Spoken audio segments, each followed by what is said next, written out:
Okay, with respect to this question, what can I do with some CPU problems I have? There are a whole list of possible reasons why you could be having these problems, including third-party software, viruses, malware, things that you've installed, uninstalled properly, or incorrectly. Ruling all of those out, however, and I know that some of you have reinstalled everything, probably tried everything in terms of wiping hard drives and extreme reinstalling of stuff. If it's not any of those things, the most likely thing within Ableton that's not a bug is going to be your buffer size. And this was pointed out by two of the previous answerers. They didn't give any details, so I just thought I'd show people about buffer size, what it is, how you access it and how you adjust it. And this is one of the things that you need to check if you're having problems with your CPU. It's also important to understand this when it comes to getting data in and out of live as audio. So if we open preferences and go to the audio tab, this is where the buffer size settings are located in the latency area here. Latency is the amount of time between what you're seeing on the screen and what you're hearing coming out of the speakers. And in most cases it's such a small amount of time that you would barely even notice it. Depending on the speed of your computer, you should be able to run this at a fairly low, and it's advisable to run it as low as it will comfortably run for most applications. If you're doing extreme processing, perhaps at mastering stage, and you don't want to necessarily freeze or flatten all of the audio in your production, you might find that putting the buffer size up a lot, so something like 1028 samples, that'll give you an overall latency of 22 milliseconds, which is still, easily workable with, particularly if you're doing mastering or mixing, because the positional the positional information that you're getting back from the screen isn't that vital for it to be perfectly in sync with what audio you're hearing. However, obviously if you're recording MIDI or you're recording audio into live, and especially if you're listening to a click track or recording to something that's already in live, you want to have your buffer setting as low as your computer will allow without cracking and distorting, which is the symptom that people are experiencing. It's quite often, if I set the buffer to an extremely low setting here, say 12 or something, or 15, and try and play some audio,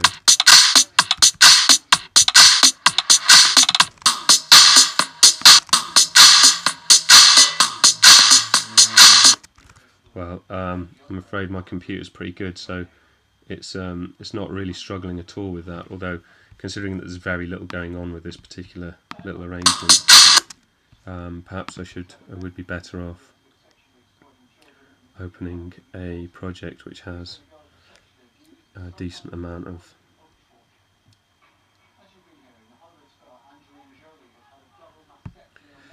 let's open something that's going to chew a bit of processing power, and we'll see what happens with that low buffer setting. What you'll experience effectively is a lot of clicking, clipping, jumping around of the cursor, just general unresponsiveness really.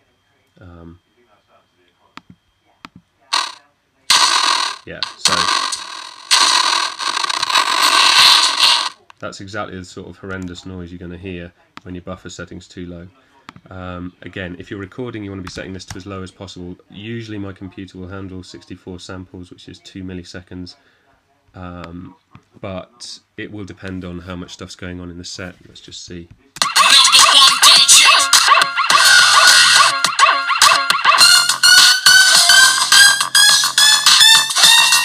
Well, some of you will still think that that's horrendous noise, but it actually sounds how it's supposed to sound there. And that's just the buffer settings. So it's important to make sure that you've got the right buffer settings. I tend to work at something like 512. It gives me a nice compromise between the two. If I'm performing live, I drop it down to 128 because that gives me a bit of safety as well. If I'm performing live and I suddenly try to do something a bit complicated, I don't want it to struggle with that, so I don't tend to run at 64 unless I'm actually recording And the other thing, the final thing that you need to check is that your audio interface that you're using may well have its own buffer settings, and they should automatically synchronize with, well, at least with all the ones I have experience with, which is quite a few. They will automatically synchronize. For example, if you're using ASIO for All with a PC, with a Windows PC, then that will automatically synchronize with the latency in here. In fact, it will take control of this latency, and you will have to change the buffer size within the control panel for your third-party audio driver, whatever that is. The TC Nia that I have here doesn't actually have any buffer settings. It simply works from whatever's going on inside Live here. I hope that answers the question for some of you, although there's also still the possibility, of course, that some of you have some bugs, or that there are bugs with specific pieces of hardware, software, more likely, especially if you're using the 64-bit version, which really still has got a bit of a way to go in terms of 100% compatibility with what people are using. Of course, another way that you could check is to get hold of an older version of Live and just install that, see if that runs, if you're getting the same problems. Yeah, I hope that helps some of you. All the best. Take care.